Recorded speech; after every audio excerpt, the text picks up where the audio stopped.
I knew there was something we had to wait for. Well, isn't it good to have the old Christmas carols? I'm not worried about the words. We have a new thought interpretation on these words, and we can fit them to suit whatever we want.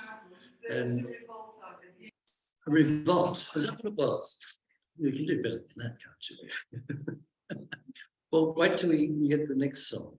Anyway, look, it's good to be here. We're nearly at Christmas time, and as we know, we all thought it would be a nice quiet time, but it's not really, is it? It's getting busier each year for us. But while we're here, we just put all that aside, just relax. And would you welcome Diane Barry, who's going to bring us an uplifting message. Thank you, Diane. Welcome here.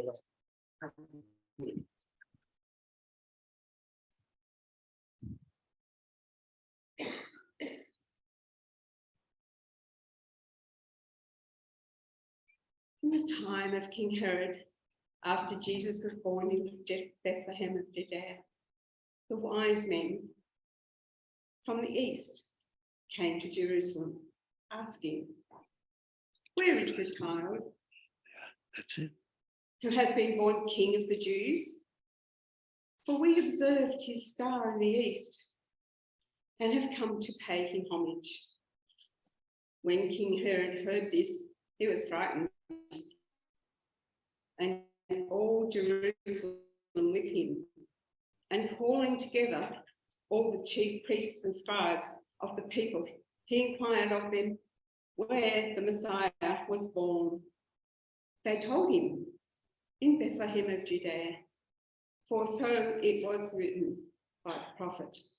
And you, Bethlehem, in the land of Judea, are by no means least among the rulers of Judea, for from you shall come the ruler, who is the shepherd of the people Israel." Then Herod secretly called the Magi and learned from them the exact time when the star had appeared. Then he said to them and sent them to Bethlehem, saying, "Go and search diligently for the child.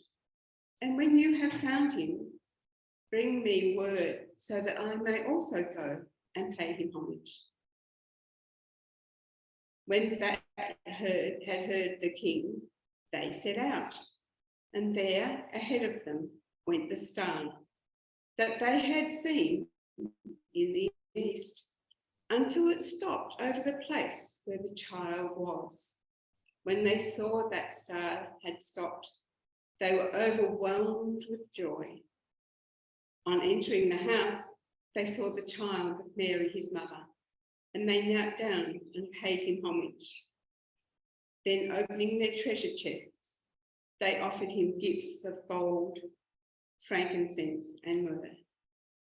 And having been warned in a dream not to return to Herod, they left for their own country by another road. That's from Matthew 2, verses 1 to 12. And it's really the only story in this whole wonderful book that we have. This is my study Bible, the only book that we have to look at that has that whole detail and talks of the wise men. In fact, I'll move this off here. In fact, the only other place where we talk about the birth of Jesus is in Luke, and that is a much shorter, briefer story. It doesn't mention the wise men. So we celebrate. So this is Christmas. And for some of us, we think more deeply about it than just celebrating. This is the story we know. It's the story of the three wise men, the three kings, or the Magi, if you like, as some Bibles reference and call them. But what made these wise men wise? The thing is, these wise men, meaning they were learned, educated, and they continued to study and learn. In the story, they came from the east, following the star. But what made them wise? Why do we refer to them as kings or magi? And why did the story tell us about their travels, their gifts, and present them to us as wise? Charles Fillmore in The Revealing Word writes, wise men. The wise men of the East who came to visit the baby Jesus may have likened to the stored up resources of the soul that rise to the surface when its depths are stirred by a great spiritual revelation. In spiritual symbology, East means always within. It means the within of us. The gold, frankincense, and myrrh that the wise men brought when Jesus was born are symbolic of the inner resources open to the Christ child. They may be stored up deeds and thoughts of previous incarnations that wisdom within carefully guards and gives to the soul as an inheritance. Thus, no good thought or deed is ever lost in divine economy. Charles Fillmore also writes that frankincense is that metaphysically represents in a man the transmutation of the material consciousness into spiritual, the beauty of spirit. Gold, metaphysically, gold represents spiritual gifts, the riches of spirit. The gold that the wise men brought to the Christ child was a consciousness of the omnipresent richness of substance. To follow Jesus in the demonstration of prosperity, we must charge our mind with wise and rich ideas. Myrrh, an aromatic gum resin, a slightly physically, myrrh represents the eternity of spirit, an emblem of the resurrection and anointment of love. So they were also rich, they had money to travel, and they came bearing gifts, expensive gifts. They were both rich and wise. So from the Metaphysical Bible Dictionary, another wonderful work by Charles Fillmore, wise men came from the East. The meta of this is that they were stored up resources of the soul, which rise to the surface when its depths are stirred by this great spiritual revelation. They are the inner realms of consciousness, like books of life. They have kept the records of past lives and held them in the reserve of the great day when the soul would receive supreme ego, Jesus. These wise men represent the wisdom that is carried within the soul from a previous incarnation. The East, of course, represents within man's inner consciousness. They bring these gifts to the Christ child, the inner resources of spirit, which are open to the Christ mind. Gold, again, is the riches of spirit, frankincense, the beauty of spirit, and myrrh, the eternity of spirit. The star that the wise men saw in the East represents intuition. The wise men were guided by intuition. Stars represent subjective and not fully understood guiding lights. So the Star of Bethlehem in the Revealing Word, the comments say, symbolises our inner conviction of our divine sonship. This inner conviction is our ability to accomplish whatever we undertake. It calls us forth. The very best in us and helps us to succeed where others of equal ability fail.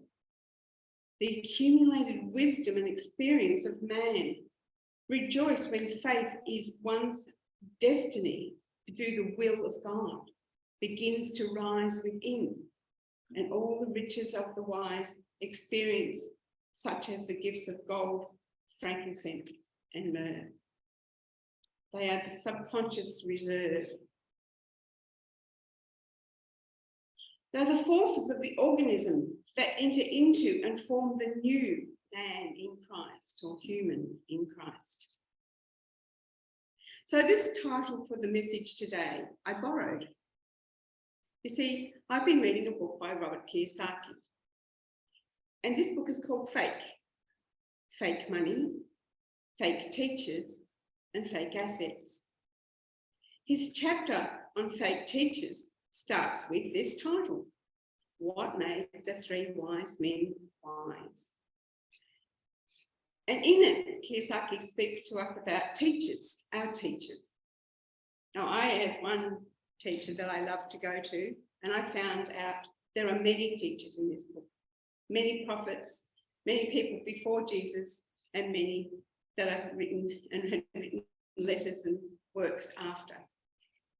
Robert Kiyosaki always comes back to that too. That is with God, that we have a great teacher. But he talks a lot about the other teachers in our lives. So in this chapter, he talks about all of our teachers. He talks about his personal experience with his rich dad and his poor dad. And you may know that or have heard of that book. His poor dad, of course, is a well-educated, academically successful father, his actual father, who is a great teacher and good at his career, but no wealth or success with money. His rich dad is his friend's father, who is very experienced in creating money and prosperity, wealth, and albeit he's not an academic student. This chapter teaches of the teachers in his book, Fake, is all about who do we look to learn from. Kiyosaki gives us examples of his own teachers, those in schools and universities, and those who have gained the knowledge from life and experiences, those with real learning. Teachers who have done the thing and sometimes failed, and then done the thing again, to keep growing, to keep learning, and to get better. And in his book, he gives this wonderful example of being a pilot. He was a pilot in the Vietnam War period. And he talks about, he was so pleased that his teachers were experienced. And in that era, many of those teachers that were teaching them to fly helicopters and aircraft and that in that time had actually been in World War II. And so they had not just the experience of being able to fly, but the experience of flying in wartime at a time when things happen that are not quite planned or expected and lots of different things. And I'm not very good at telling this story, but I'm going to give it to you a little bit. It's better to read out the book. I don't understand helicopters and how to fly them at all, really. So therefore, I'll give you this really short piece of information that struck me from the book. And that was him learning at some point they must teach him that if the helicopter goes into a dive, that you don't do what you feel naturally to do and what you might as a personality do, and that's trying to pull it up. You actually have to lean into it and push it forward, put the seat forward so it goes into that more. And you wait for quite a period of time and until the right time, and then you pull it back and the helicopter comes to a level, and you don't dive into the sea and die. You actually kind of land on it and people have a chance to get out, etc., or get rescued. And so he says, it's one of the things that's drummed into them, you know, those who push forward die, those who pull back die, those who push forward and go into the dive live. And I thought that was a wonderful, I have to remember that part of the story. I don't understand helicopters at all, just being clear, and I wouldn't come to me to learn to fly a helicopter. But it was a wonderful experience in his story. He also tells a story in their book about going behind enemy lines. You know, it's Vietnam, it's the time of the Viet Cong, etc. And he had started to learn about gold. And in his book, he talks about gold as being God's money. And gold has been here before us and will be here after us, is his theory. And he talks about landing behind enemy lines to go, because he's heard of some lady in a village there that sells gold. And he's thinking that he's going to go there and he's going to, well, barter with the lady, if you like. He's going to get it at a cheaper price because, you know, she's out in the village somewhere and the back sticks of Vietnam, being run over by the Viet Cong people at that time. And so, you know, in a war environment, etc. So he talks a couple of his mates into going, and they fly the helicopter and they land on what looks like a secure field behind enemy lines. Like, I don't know why you would do this. And he goes to the village and he wants to barter with this lady and buy some gold for what he thinks is going to be cheaper. And so when he gets there, she says, no, today this is the spot price of gold and this is the price that you'll pay. And so he talks about her being a great teacher. Of course, in the meantime, the helicopter starts to sink and they have to go. And he bought a little bit of gold off her because he was there, but he really didn't get it any cheaper. He didn't do that. But he talked about in the book about how that was a lesson. And she was a great teacher because she was experienced. I don't know in that era how she knew what today's price of gold was, but that was what it was. And that was what she said. So he talks about teachers who have experience, teachers who have knowledge, and looking for them in all sorts of places in our lives. So sometimes when we talk about that inner guidance, sometimes that guidance takes us to different information, different times with different places where we never thought we would learn something. And over the last 3 years, we've all gone through a whole change in our world. And I have learned so much about the law and about other things in our world. And I'm really grateful to those teachers who have experience in that. I've also learned that television is not a teacher. Television is an entertainment industry product. And what is on it, whether it's a program or whether it's the news, is all about making money. And so I've noticed, with floods, for instance, we'll hear the initial bit of a story that's sensationalizing for them to get you to watch their program. But then you don't hear any more. What happened? What's happened to those people? What's happening in their environment? We don't know. It's in our own country. And so I've learned that the media, or whatever it is on TV or whatever the main media is, they're really just about making money. And it doesn't really matter whether it's a TV program. There's certainly a lot of talk around now about social media and some of the games that people are playing as well. And so that's gone into a lot of gaming and the teaching that is coming out of that. That in some way is trying to normalise things in our world and direct us in a way that is just needs to, I think, be thought about. So that's one of my questions again. What made the wise men wise? Where did they look for their teachers? Do we go to this book that has so much to teach us? It talks about the times of the Jews and how they were taken over by Romans and Babylonians and different groups. Romans, in fact, insisted that their Caesar be worshipped like a god. And so you see in some of the writings and some of the letters that were written that, in fact, they were saying, remember, God is not Caesar. That's not what the words of the letter is, but that's the meaning in them. And so we learn that, and we learn in unity to interpret that. So one thing that I believe made them wise was their lifelong search for good teachers. And it can be with us also, that lifelong search for teachers. What is our wise?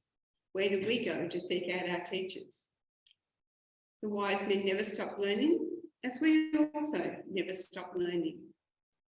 Well, at least that's the choice we have. I wonder though, where or who are our teachers? Who are we listening to? When I'm teaching meditation, and we've done those classes this year, I was lucky to do them at the intensive week. One of the moments we teach in the Unity 5 steps of relaxation, concentration, meditation, realization, and gratitude. In those 5 steps, the middle one is meditation. And you say, but isn't the whole thing meditation? But in this step, that meditation is a time when we invite in silence. That time in silence, when we connect with our spirit, when we listen. It's the time when we allow that connection, and the more that we connect, the more that we can hear that. The more when we're not in meditation, we can take a moment and pray and listen for an answer or get guidance from a very wise teacher, from those inner gifts that we came with. One of my journeys with the Bible, and we have this year taught all the 4 Bible classes in 1 year. We're not going to do that again at the International School. Was the whole appreciation I've developed for it.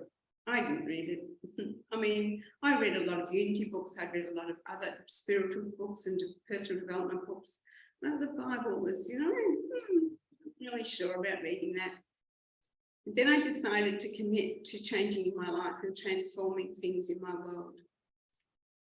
And so I started with the SEE classes as credits and committed to doing all of them, which involved a lot of studying of the Bible and a lot of classes that are either looking at it or looking at works from it, like the Christ and the classes, Jesus' teachings, those. So there were many classes that over time that I would do. And by the time I'd finished licensed into teacher training and had done the advanced Bible, I realised how much I learned about this book. I realised how much Unity talks about it being the journey of our own consciousness. It's our story, our journey.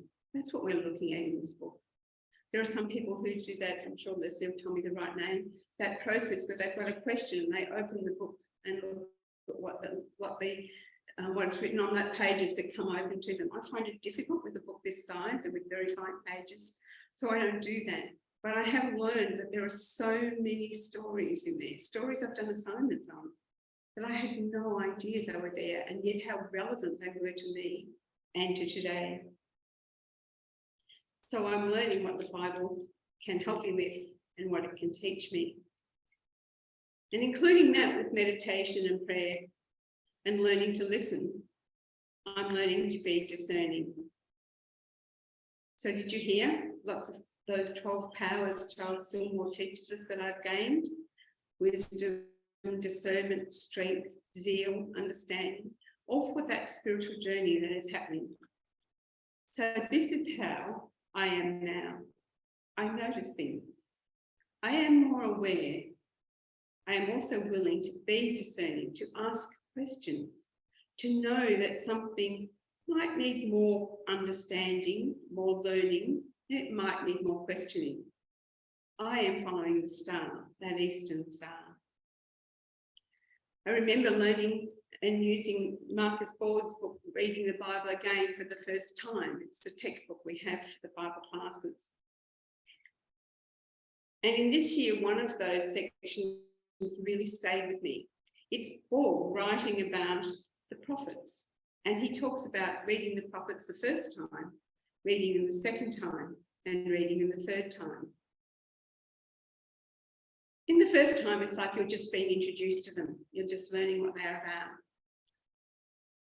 But the second time, it's when you start to read them more metaphorically. You start to understand there's stories in there. And there's teachings in those stories, something for us to learn. But the third time, really, this is the part that really got me with the book, the part that really impacted me, where he talks about realising that looking at those prophets, reading those prophets, is that they were speaking from experience. They were speaking from a journey of their own experience of knowing God, knowing their own inner guidance, knowing their own intuition, having connected with spirit often. And when you hear that, you realise that that's available to us. So let's bring that into current times.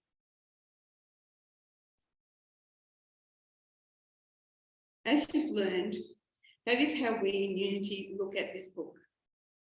It is our consciousness, our own journey of life and our own awakening. The stories that help us through our own growth. So let me say something about growth. You see, one of my other teachers pointed out that we are here on this planet and so much of a part of the natural world. You see, the key focus of all life is just two things: to be in growth and to be contributing. Our world is uncertain, so it's best to do is to learn to live within this uncertainty as we grow. Our significance is better found in our contribution, in the difference we make to others. In another book, I recently was reminded to ask myself often, what does God want me to do? What does God want me to do in this moment? What does God want me to do in this situation?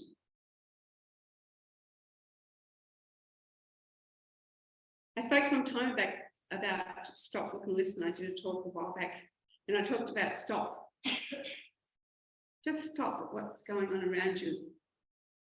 And then look, what's happening? What are you observing? What do you see? And then listen.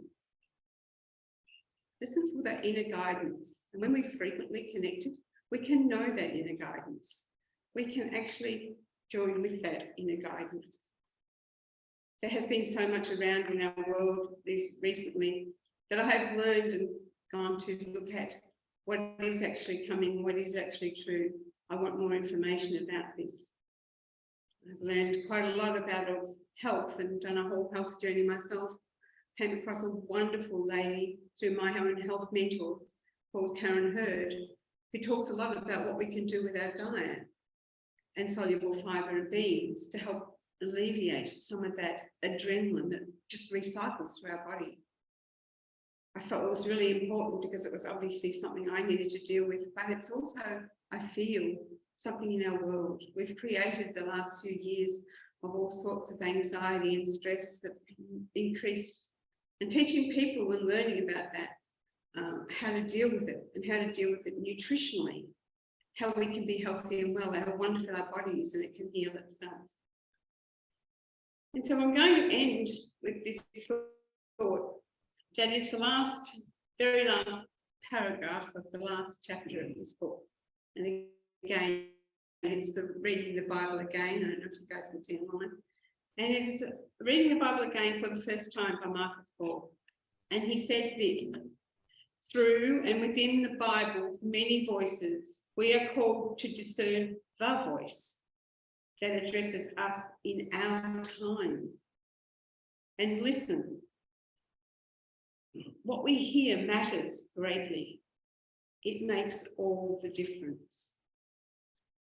And from Laura Barrett Bennett, the Bible is our training ground for hearing the message of God speak to us in all things in life and for becoming that message in the world. So what made the wise men wise?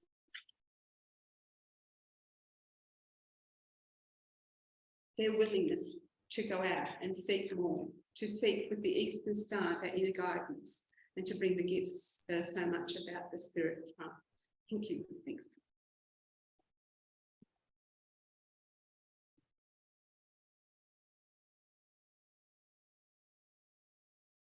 Thank you, Diane. Would you thank me once again? The three wise men.